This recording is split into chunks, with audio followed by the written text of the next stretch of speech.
you wanted the best, you've got the best podcast, the hottest podcast in the world. The Chris Voss Show, the preeminent podcast with guests so smart you may experience serious brain bleed. The CEOs, authors, thought leaders, visionaries, and motivators. Get ready. Strap yourself in. Keep your hands, arms, and legs inside the vehicle at all times, because you're about to go on a monster education roller coaster with your brain. Now, here's your host, Chris Voss. Hi, folks. It's Voss here from thechrisvossshow.com. There you go. We're playing with the new soundbite. We hired an opera singer to do the bit part I've been doing for 13 or so years, and there she is. So, as always, folks, the Chris Voss Show family is a family that loves you and doesn't judge you, at least not as harsh as your mother-in-law. But remember, hiring operatic singers for the Chris Voss Show is expensive. We just did that yesterday on Fiverr, and it costs like $5. So help us pay for it didn't cost $5. It was more than that, but help us pay for it with the guilting and shaming we always do at the beginning of the show with the plugs, but we try and make it funny. Go to goodreads.com/Chris Voss, youtube.com/Chris Voss, linkedin.com/Chris Voss, and Chris Voss 1 at the TikTok. As always, we have the most brilliant minds on the show. For 15 years, we bring you the billionaires, the CEOs, the Pulitzer Prize winners, the authors of all the great books, and what else? The White House advisors, the astronauts, you name it. We just always have smart people on the show that are going to grow your mind, make you smarter, make you more beautiful, and hence you'll just walk around and people just see the Chris Voss Show glow that comes off of you. Today, we have another brilliant gentleman on the show. He's going to be sharing us his insights and everything that goes into what he has learned and what he's going to teach us today. We have Gregory Stern on the show. He's the Chief Foot Officer. Probably the first time we've had a Chief Foot Officer. Is it a CFO? Owner of this company called From the Ground Up Physiotherapy. He's going to be talking to us about some of what goes into his education, learning, coaching, things that he does to help people understand better about their lives. Greg Stern is the owner of From the Ground Up Physiology or Physiotherapy. Did I say physiology? Yeah. Physiotherapy. There you go. And he's the creator of Rebuild Your Body from the Ground Up Mobility Program. After experiencing years of chronic pain and trying everything, he discovered unique methods that most healthcare professionals don't know. He helps people get to the root cause of their pain by taking a holistic approach. It teaches them how to get their entire body working together rather than simply focusing on the area of pain. His chief mission is to help guide people through their own path of self-discovery on their health journeys and guide people not only to be pain-free, but to strive in their everyday lives. Welcome to the show, Greg. How are you? Thank you very much for having me. Appreciate it. There you go. The owner of From the Ground Up Physiotherapy. That's quite a title to have there in your business title. Yes. Well, just a little play on words. We got to go with, Chief Financial Officer, Chief Foot Officer. And so, my whole journey is all about the foot and my own story of pain. And hence, the ground up mentality is one of our foundation affects our bodies, and everyone intuitively understands that when it comes to a building, the foundation of the building is the most important part. But when it comes to our feet, we don't give enough love to our feet. And of course, I help people with all sorts of issues, but so many times it comes back to how do they load their body and how does their foundation load? And that's kind of what I help people out with is this holistic approach of the body. There you go. It's pretty interesting. I know that there's a lot of like chakra points. I think I've seen stuff on the feet, and we walk around these poor things all day long and abuse them, and we don't give them much love, I guess. So give us a 30,000 overview of what you do at your company and what you do for people. Yeah, absolutely. So I basically help people get to the root cause of their pain by teaching them how to move better. So when most people think of physical therapy or chiro or any sort of modality that's aimed for treatment to get out of pain, we often have like the patient will lie on the table and hope that their therapist is there to fix them. And while that sounds beautiful in nature and it feels good to be temporarily, to get that massage, to work on that area of pain, the problem is the moment you stand up from the table, you go back to the same movement patterns that got you into trouble in the first place. Mm-hmm. So maybe for a couple of days you feel great, but then 2-3 days later or a week later, the pain comes back and you're back where you started, and you keep going through this merry-go-round wheel of temporary short-term solutions that never address the root cause. And the root cause usually is you're not moving well, and you got to move better, and you got to move differently, and teaching the whole body to work as a cohesive unit together so that that area of pain can now, instead of be working all the time on its own, it's supported by the rest of the structures in the body. So people come in here claiming that they've tried everything, and then within weeks, I'm getting people back to doing the things they love because we're looking at a more holistic picture rather than just, zoning in on the site of pain. There you go. Now, when you say people come in there, do you have a business shop that people? Yeah, so I have a physical space in Montreal in Canada, but I also, as you're alluding to with your introduction, I've launched an online mobility program that teaches the exact same exercises that I do with my one-on-one clients that I now teach online as well to get my message across louder to more and more people throughout the whole world. There you go. That's very interesting. It's something that more people need to think about, because certainly pain comes from something that we're likely doing wrong or something that we're doing that's unhealthy. And it's kind of a signal to our brain going, hey, stupid, knock it off. Yeah, it's a call for help. That's what pain is. And so sometimes we get very scared about pain, and the first thing we want to do is kill pain, right? Painkillers at every stop, every shop around the corner, you're throwing Advil, Tylenol, whatever, and it's immediate. But it's a adaptive evolutionary signal that's supposed to tell us something. Whatever you're doing right now, I don't like it. Help me out, please. And so it's important that we listen to pains in our body as opposed to just trying to kill them. There you go. So give us your history. How did you get down the road? What was your journey that made you discover this and develop it? Yeah, so 10 years ago, I was playing flag football in Montreal, and I had just an innocent ankle sprain. And for a while after the season, I would expect a couple months it'd be okay. And I had been a rambunctious kid, always getting injured, tons of broken bones, stitches, tons and tons of crazy accidents throughout my life. But I would take all of those over chronic pain. And that's kind of what happened is that, a broken bone, boom, it sucks 6-8 weeks, but then you're back to normal, or so you think, but in my case, this ankle sprain just dragged on. And so I was getting physical therapy. I was trying osteo. I was trying orthotics. I was trying orthopedic shoes, and my ankle pain and foot pain just lingered on, and I couldn't stand barefoot for more than 10 seconds without pain. Oh, wow. I couldn't do the things I loved anymore because my whole body started to feel off. I was starting getting hip pain and back pain, and I was in a very desperate situation, and I didn't know what to do. And eventually I ended up getting surgery. Oh, wow. And the surgery didn't go the way I hoped for. You have this image in your head of what surgery means. It's going to be like this aha moment where everything is just going to fix the moment after surgery. But as I mentioned, this ground up approach, my foot was in a mess. And so I started developing chronic pain in my hip and my back. And now, before I only had chronic pain in my foot, but now I had all these issues. And it was only until I started to take a real deep dive into my body did I really start to make progress. So I was thinking about going into medicine when I was in university, and I ended up, pivoting paths and going to physical therapy.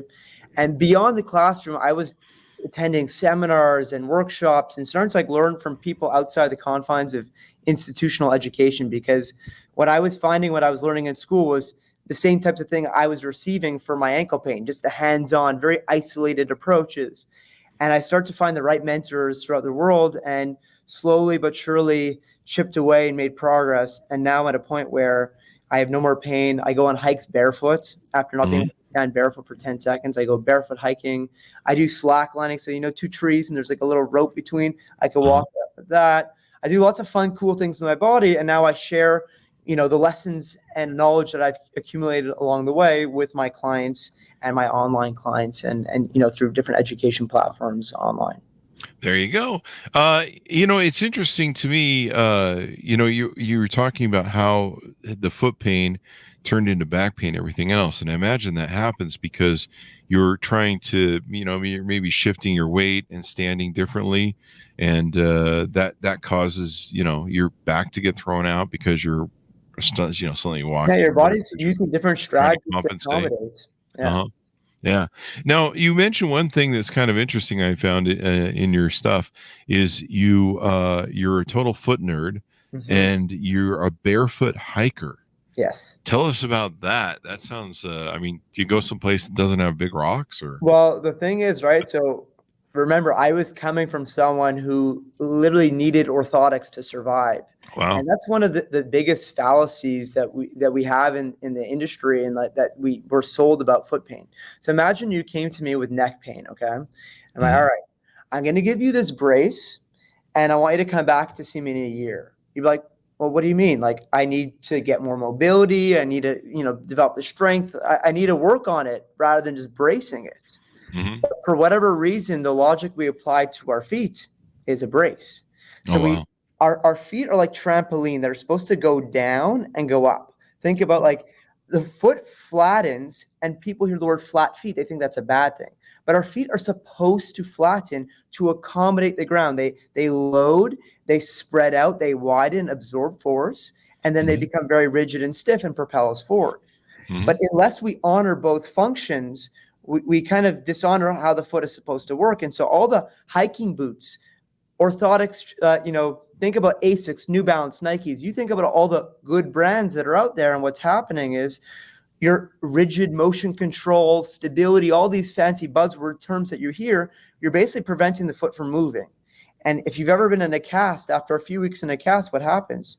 Your foot, the arm gets stiff in the case of a broken arm, and weak as well. And so our feet start to become weak and stiff.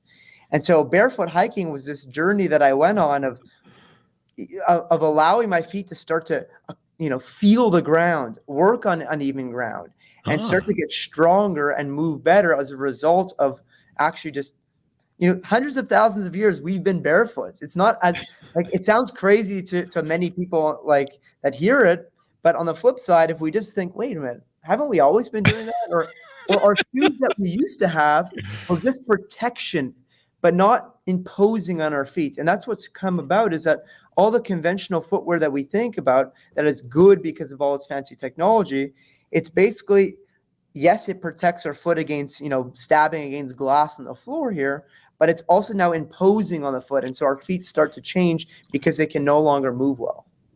That makes sense. And we have been walking barefoot for thousands or millions and millennia of years and all that stuff. So why change? But yeah, and the feet, to my understanding, they have a lot of chakra points, don't they? Yeah. So I know my Chinese medicine, masseuses are always into that. Reflexology and all that. Mm-hmm. Yeah. I know my masseuses are into all that, and I know that when a masseuse gets a hold of your feet and does a really great job of hitting all those sore points, your eyes roll back in your head, and your brain goes, ugh. And but sometimes it's painful, sometimes it feels really good, and I know that it's important, and we walk around our feet like all day long. I've got a foot massage thing here from one of the big foot massagers that we reviewed here at the house, and I get in every day, and man, there's sometimes I put my feet in that thing, and the muscles are just all pissed off at me and like, you idiot. And it can hurt, but by the time it gets done, it just feels so healthy and so good. So you recommend that your clients go barefoot. Yeah. You actually insist on it then. Well, it's you were talking about like using a foot massager, but nature has a natural foot massager. It's called uneven ground. And one of the problems is because we're always walking on flat, even ground, asphalt, concrete, cement, wooden floors, everything is flat and even. But the whole idea of being on more uneven surfaces allows your foot to, get its natural movement. But yes, I'm definitely a big proponent of either being barefoot or using what we'll call like natural footwear. So those are shoes that are much wider at the tips of the toes. Mm-hmm. So instead of, when most people think, again, Asics, we could all agree a high-heeled shoe, very obvious. It's a triangle, right? That your foot is not the shape of a triangle. So they don't coincide together. But even if we look at a typical runner that most people wear, it's still not as wide as it needs to be. And so what I would like someone to do is, there's lots of different companies that are out there. one, I don't have any sponsors to any of them, but the whole idea being that a wide foot allows your toes to spread. Just like you wouldn't wear mittens all day long, you wouldn't wear something that tapers your toes in or your fingers in. So that's why I want people to be barefoot, is one, that their feet aren't squished. But then we also talked already about this element of flexibility. And so most of the shoes that are on the market are not flexible at all, versus, I guess we are live. Is that correct? That is correct. So just to see if people are watching, like I could take a shoe and I should be able to completely bend it. You'll notice that this is a lot wider at the tips of the toes. And it's also flat from heel to toe, because when we're born, our heel and our toe are flat to the ground. But all of a sudden, even a classic, think about a dress shoe, think about an Asics. Any of these shoes, they're slightly higher at the heel than the toe. And what does that do to our body? It pushes our body forward. And now all of a sudden I need to crank at my back to prevent myself from falling over. So there's all sorts of things that are just impeding us from just being more grounded, connected, and having natural movement. There you go. So for those of us in the audio on the podcast, you're taking the shoe from front to back and crushing it into itself. And bend it. And if it can't do that, then that's bad? Well, there's a caveat to all this in saying your podiatrist right now will disagree with what I'm saying. Wow. And guess what? My podiatrist, when I was in years and years of pain, told me you got to be in the most maximalist shoe possible. You need to be in orthotics. But explain to me why I could hike barefoot now. Because the foot changes just like any other structure. You want to get stronger biceps, you go to the gym. Well, if you want to get stronger feet, you have to use them. And again, all of this is about gradual exposure, because think about it. If you've been in something so stiff for so long, it takes time and you have to ease into it. And a lot of the time I'm giving people different exercises that kind of facilitate this transition to a more natural shoe. But ultimately, if you want to be the most natural human being possible and to thrive and be pain-free and have a resilient foundation that affects the rest of the body, you need to be in a shoe that lets your foot function like a foot. And most shoes that don't bend and twist, they're not letting your foot function like a foot. There you go. Now, one of the other things you talk about is why posture is a very dirty word. Yes. And why learning to slouch will save your back. Tell me about that. Yeah. So again, unconventional ways of approaching the body, but they're effective. So how many times have you been told in your life to sit up straight, stand up straight, good posture, shoulders down and back, right? By my mom every day. By your mom, by your dad, by your teachers, by society, by everyone. Everyone thinks good posture means to be upright, right? Yeah. But what's happening, and we'll just do an example here. I want you to take your hands together right now and squeeze them together as hard as you can. Okay. So go for 5-10 seconds and tell me, squeeze, squeeze, squeeze. Okay. Okay. Now, how do your hands feel right now? They're kind of hurting. Relaxed. Huh? Tense or relaxed? Very tense. Okay, cool. Now relax. Now put your hands on your lower back. Okay. And go ahead and sit up as like your mom told you in that nice, good posture. What happens to your lower back right there? Does it feel tense or relaxed? I don't know. Usually, so just think about it this way. The way that most people upright themselves, really on the lower back, if you're really going to pop your chest up and go in good posture, squeeze your shoulder blades together, you're going to feel that your lower back muscles squeeze, right? They're engaged. They're not engaged right now, right? Mm-hmm. Okay. I'm still waking up this morning, so my back and body is still a little sore. Okay, no worries. But, the point to make, and that most people will feel, is that when you're sitting up straight in this good posture, and I'm going to put that in quotation marks for a second, is that what we're doing is we're engaging our lower back muscles. And just like you didn't want to engage, if I ask you right now to squeeze your hands together for 10 seconds, you'll say, sure. Now I ask you to squeeze your hands together for the next 12 hours, you're going to say, screw off, I'm not doing that. But that's kind of what we do when we go into good posture, right? We're squeezing our lower back muscles, and it's not what they want. Now think about, let's teleport ourselves to India for a second. I was there in 2014. Now, I saw 80-year-olds being able to do an ass to grass squat, basically where they're able to sit with their heels flat on the floor and they could sit down. That's the natural way we're supposed to go to the washroom. It's also the natural resting posture of the human being, right? So if you think about, for thousands of years, we would sit around a campfire and we would be all huddled around, and we'd be able to round and be relaxed. Mm-hmm. Now, the thing is, in that natural resting posture, we're not in good posture, so to say, according to the way that most people think about good posture. We're in relaxed posture. And so the problem is everyone who thinks about good posture, all we're doing all the time is we're engaging these low back muscles 24/7 and doing the exact opposite of what's natural to the body, which is to relax it. So if we're in a deep squat, our low back is relaxed. When we should sit, we should be slouched and relaxed. We should allow our rib cage to come down so the low back muscles are not engaged 24/7. There you go. It's one of those things with the back of trying to sit right and be comfortable, but make sure that you don't end up. One of the things that I have in my family, we seem to all have, is we have the C back where we slouch way too much, and we if you look at us from the side, we do this. What do you think about stuff like that? People. Well, it's a good question because everyone says, no, trust me, I'm already slouching. The thing is, like, there's nuance to this because most people's low back is still engaged. But what happens is that they end up slouching from the upper body. But if we allow the low, mid, and upper body to relax, that's kind of what we want when we're sitting. There's a place for more upright posture. And I'm not saying demonizing one position, but the problem is we have demonized one position. We think that slouching is bad and that good posture is good. And so everyone walks around all day long. I had a client the other day saying, and she's like 80 years old. She says, my trainer tells me to imagine my shoulder blades, that there's a wall behind me all the time. And so what does that do to the body? It just compresses the back side of the body all the time. If we're squeezing, right, everything gets compressed back there. And usually pain is a result of something being, compressed too much, like all the time. There you go. So I don't necessarily think that's a bad thing that we sit in more relaxed postures. But as long as we're able to tap into, doing some other things. But when it comes down to it, it's about the devil's in the details. Learn how to slouch through the entire body by almost exhaling fully, letting the ribs come down. And that allows our lower back to relax more comfortably. There you go.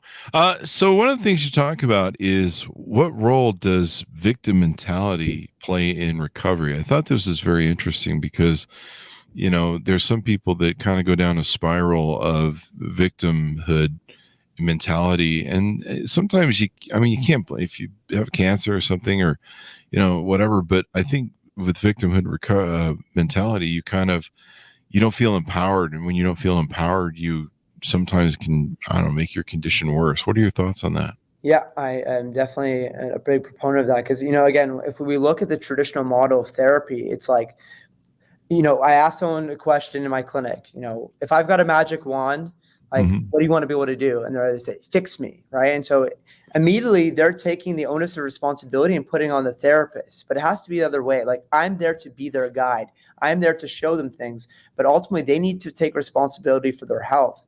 And so oftentimes, what kills me inside is when, doctors will say like, how many times have we heard like the doctor said they'll never walk again. And what happens? They walk again.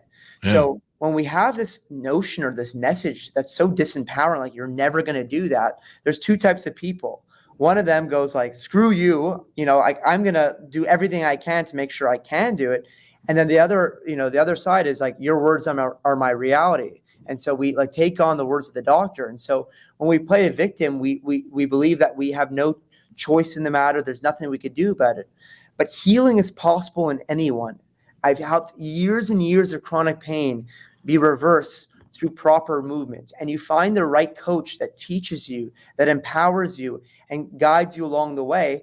1% better is 1% better every day. But the cool thing is oftentimes I'm showing people the exact opposite of these mind programs, like keeping their back straight all the time. And all of a sudden I teach them how to slouch and use their legs for the first time. Their legs start quivering like crazy and like real nervous system changes are happening very quickly.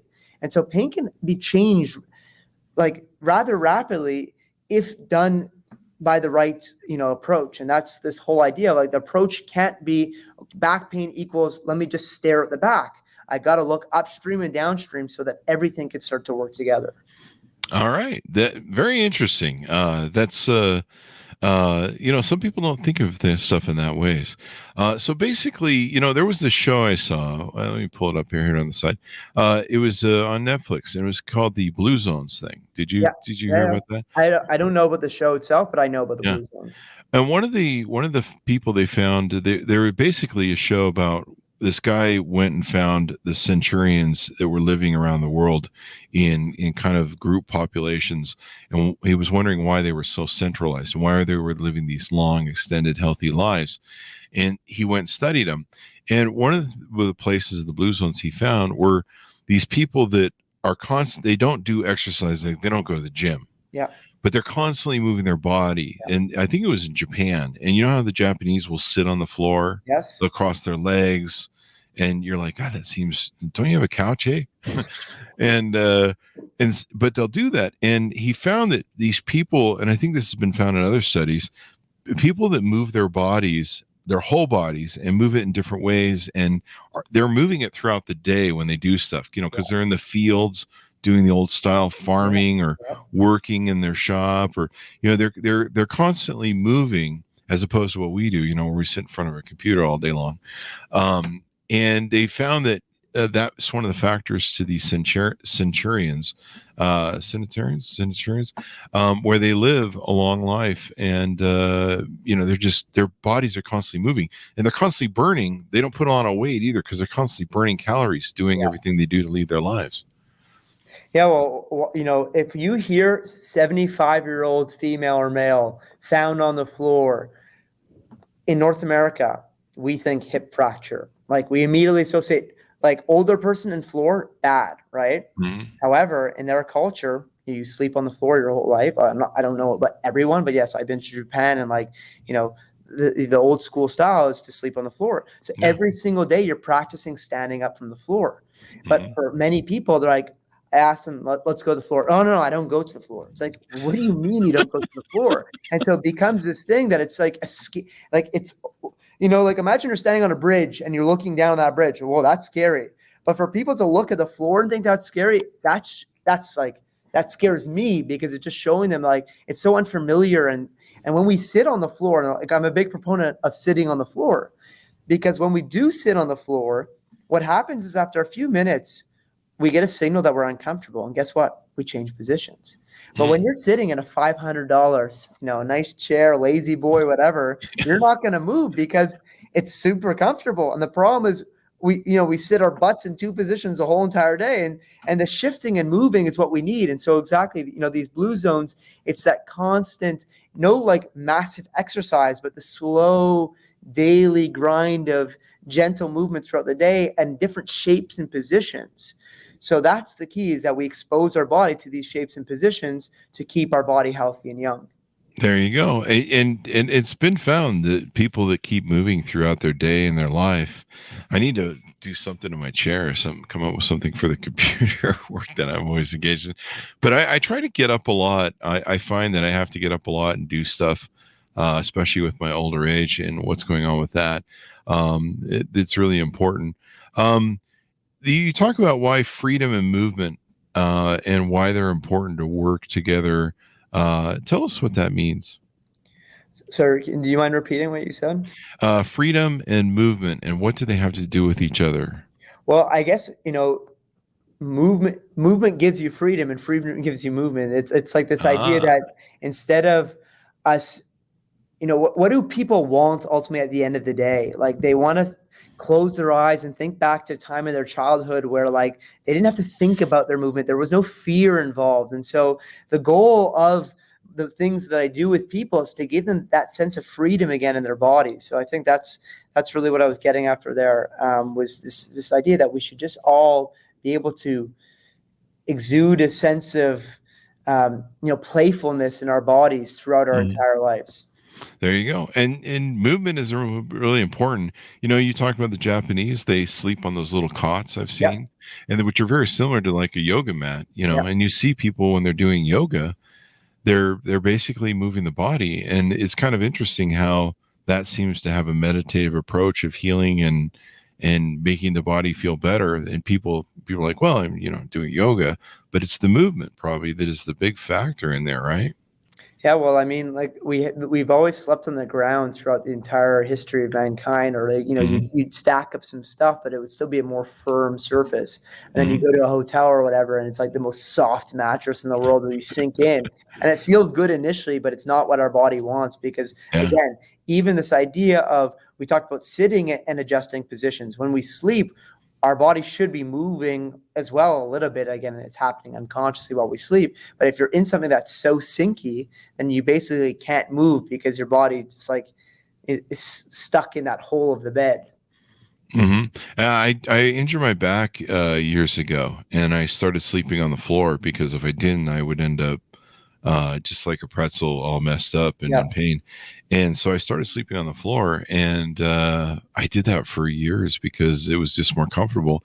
The other thing it would do is it would like could put pressure on my muscles and cause them to, break up, relax and stuff, where with a soft bed, it's a little bit harder to pull that off. And so I found that it would, I kept doing it for years after my back healed up. Where it would just keep me aligned. I would feel more refreshed. It was almost kind of like a big massage where it would push on all my muscles, break them down, get them to relax. And just that hardness of the thing. And I would keep like a soft mat like the Japanese do. And that really helped me. It really worked well.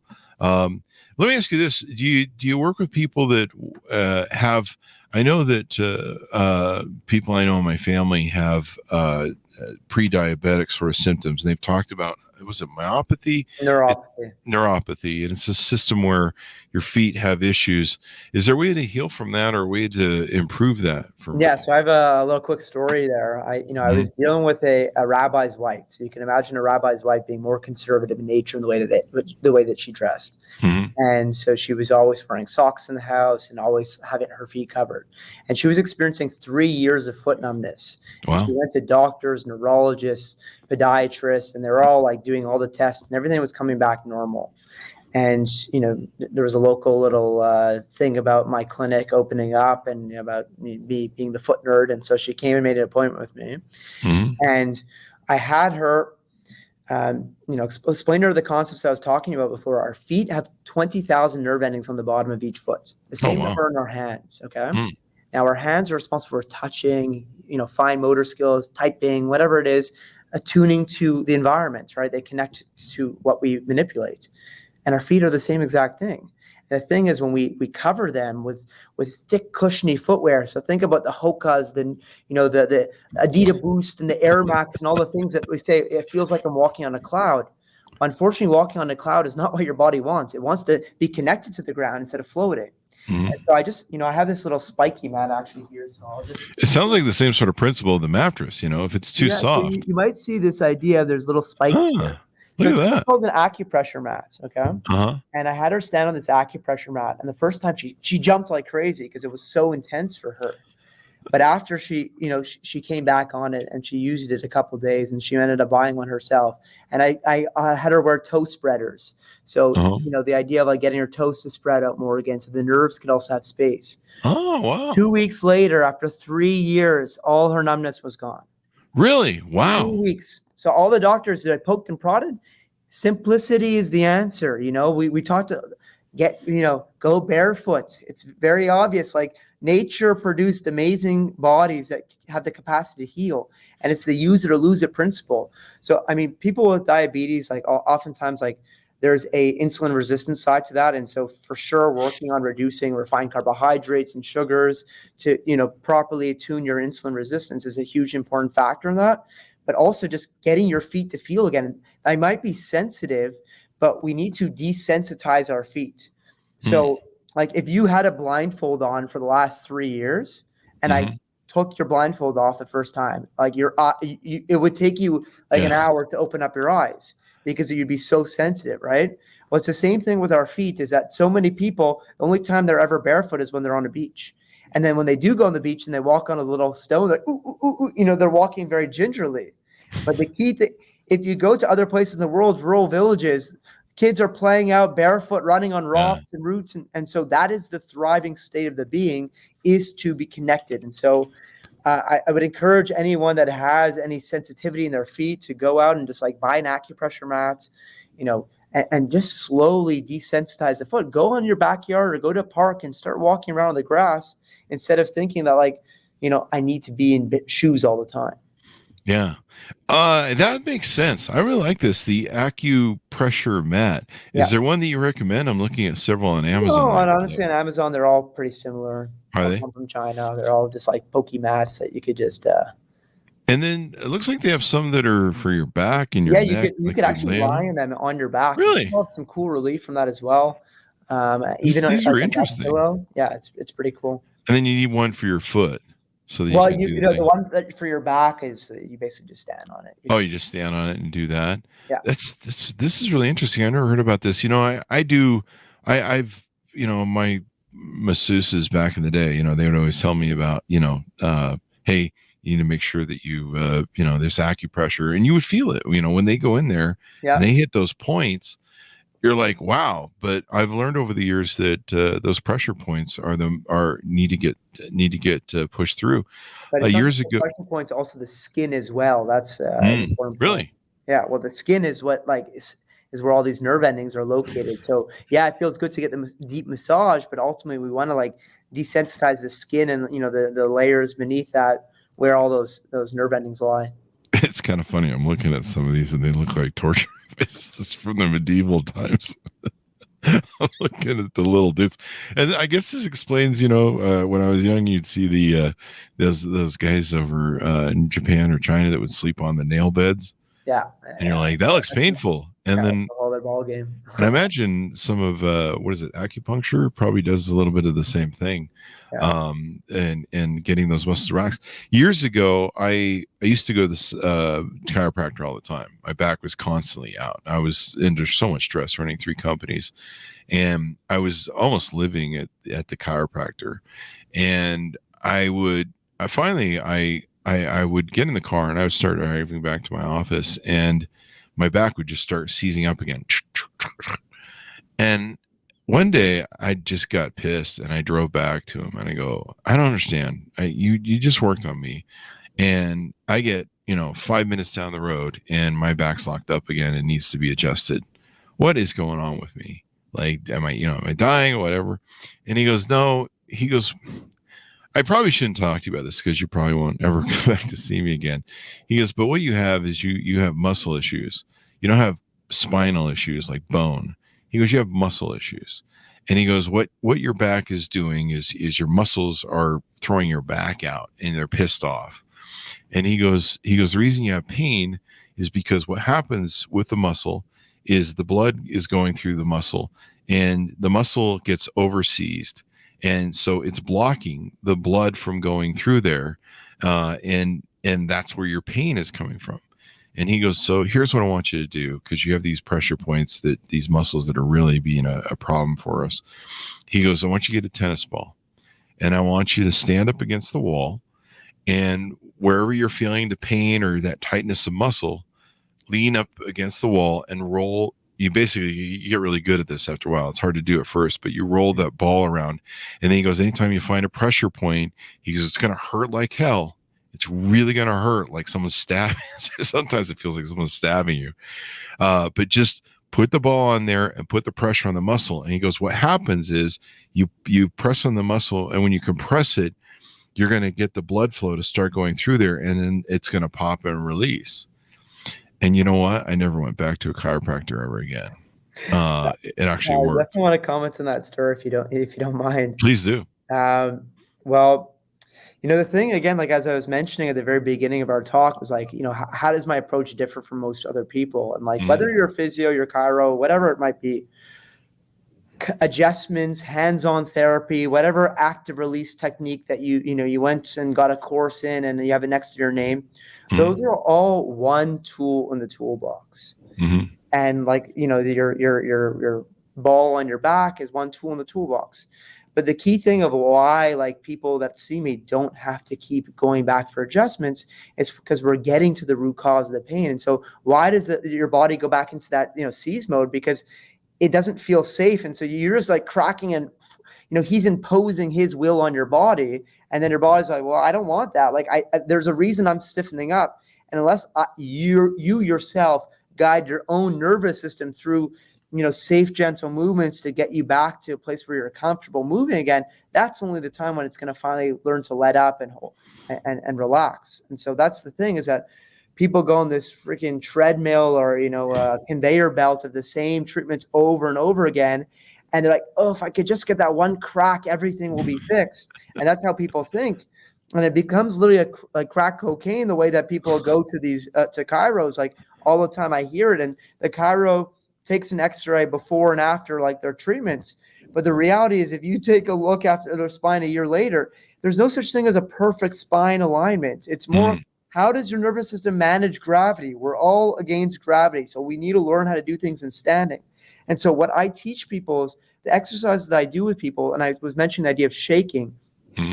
I mimic the demands of real life. I teach people how to squat in very interesting ways, to hinge, to bend, to rotate, to side bend, to expose their body to 3 dimensions so their body is familiar with these things. Because as we mentioned, our lives are so, in front of the computer, one-dimensional. You go to the gym, it's squats, deadlifts, bench press. Everything is forwards and backwards. But ultimately, I need to go, I have to reach across the side. I hurt my back. It's because we're not exposing our body to these shapes the way that we talked about with, the blue zones. These guys are just doing natural movement throughout the day, bakes in 3D movement. And that's the key thing, is that we need to teach our body to move in 3D rather than just like hoping that like me doing some sort of like clamshell on the table or some, baby exercise that doesn't actually, mimic what life is like against gravity. That's the key thing. There you go. That makes complete sense, man. And you do very rigid stuff. You don't sit here for, sit in your computer desk for a while and you go look over there and you're like, oh man, I pulled my neck out. I shouldn't look over there. I should just stay rigid. Avoid movements, right? Yeah, so you avoid movement. Well. And so it's a vicious cycle, because like the less we move, and now we get hurt again, we move even less and even less. But the key thing is to introduce movement back, obviously in a safe way. There you go. And it makes sense, because the reason it hurts is because you haven't moved that way in a while, and your muscles like, hey, what's going on? Yeah. And you need to keep that open. So tell us how clients can onboard with you, utilize your service, get to know you better, and work with you. Yeah, absolutely. So, if anyone's listening in Montreal, you can come see me in person. But the key thing that I would encourage people to do is check out my program called Rebuild Your Body from the Ground Up, which is the exact same system of exercises that I use my clients on a daily basis. It's easy to perform, whether you're, a gym goer or someone who's just looking to get off the couch and feel good in their everyday life. It's all about using your whole body together. You could be a beginner or advanced, and it's in the comfort of your own home. The goal for me is to make it as easy as for people to follow. So it's like 15-minute daily commitment, but the results are incredible that you'll have, and you'll be able to feel like a kid again and move the way you want to move. And be able to do the activities that you love. So if you I guess like go in, my Instagram is Ground Up Physio, Facebook Ground Up Physio, everywhere you can find me is Ground Up Physio. That's the word Ground Up, and Physio is PHYSIO. And my the links in the bio and all that jazz. And people could check it out. And if they have any questions, if they want to work one-on-one with me, I also do virtual consultations. So I've got clients all over the world as well that do one-on-one. And, my program has options as well to, have more tailored approach for people. So people could check that out if they want to, if they're sick and tired of the endless solutions that only provide them that temporary relief, that's where I come in. And it's the same thing that I needed to use when I was dealing with pain for my entire, for 6 years, I dealt with chronic pain. For 6 years, I felt broken, unbalanced. So I know what it feels like. And I fortunate enough that this journey is certainly a blessing and a curse, because it was not fun. I was depressed for a long time, but now I started my own clinic. I love what I do every day, and I help people, get back to doing the things they love and light people up in really exciting ways. So it's extremely rewarding. And so if anyone has any questions, I'm happy to. There you go. everything that comes my way. Well, you've educated me, man. I'm going to quit using all my arcing shoes and all this stuff. I'm probably going to start walking around the house barefoot again. I could send you some, I encourage people. So there's very minimalist shoes. So if you think about the Vibram 5-finger shoes, so everyone's probably seen those before. They're like the shoes that literally have 5 toes in them. Mm-hmm. You ever seen those before? Yeah, I've seen those where they have an individual slot for each toe. Yeah, and those are, people say, "What do you think about them?" I say they're great. And I'm like, if you want to pick up any chicks with those, you're not likely to pick up any ladies or boys, whatever. But the cool thing is that there's a lot of new companies that do exist.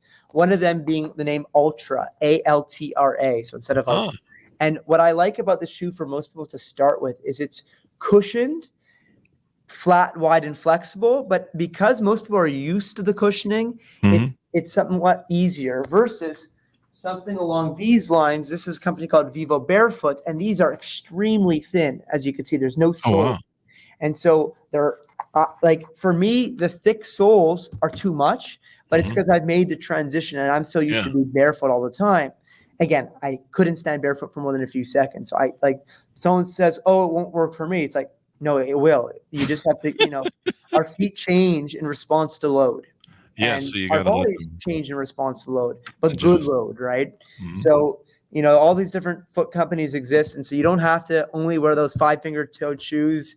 If you want to be more connected to the ground, there's lots of new companies that exist that are more cool. Yes, they will look slightly different, but being different is good because, it's, those don't look normal. Well, guess what? Normal right now is unhealthy. Normal is overweight. Normal is in pain. And so we don't want to be normal. Be the weirdo who's not in pain. Be the weirdo who's different and who follows the natural principles of the way that we're supposed to move. Be the weirdo, people. What about sandals, like little Jesus type sandals? Yeah, so I don't have. I do have mine, but they're all at the other side of my clinic. But one of the problems that when people wear flip flops is that they clench their toes when they walk. So you definitely don't want to be clenching, because basically, if I'm walking unconsciously, if I'm gonna walk normally, the flip flop will fall off my foot, and so you have to clench your toes for it to not fall off, and hence the flop, because it comes back up. It's like flip flop. So I'm definitely a bigger proponent of sandals, but again, more minimalist sandals. So I wear these sandals that are super flexible. They're very thin. A company called Xero, Xero. Those are the sandals I like. There's Earth Runners. There's tons and tons of these minimalist brands of any, even winter boots. So Montreal, winter's approaching and it's getting a little colder outside. I have boots that literally feel like they're lighter than most people's shoes. They completely flex. So there's no excuse anymore. It's amazing how all these companies now exist that provide, shoes for any type of purpose. So if you're a trail runner or whatever, activity you like, there are shoes for anything. And so a good shoe is a shoe that lets your foot move, not blocks movement. There you go. What about the sandals that have my sandals have the band over the foot. I don't like this thing shoved up between my toes, the sandals. And so when I walk, I don't know if I clench because my arch. Usually not if you have a heel hook. Again, you would want your heel to be wrapped by a strap of some sort. Oh, okay. Just like a classic sandal, but I like these more minimalist sandals. So I'll wear my 6-inch stilettos then. With the heel hook.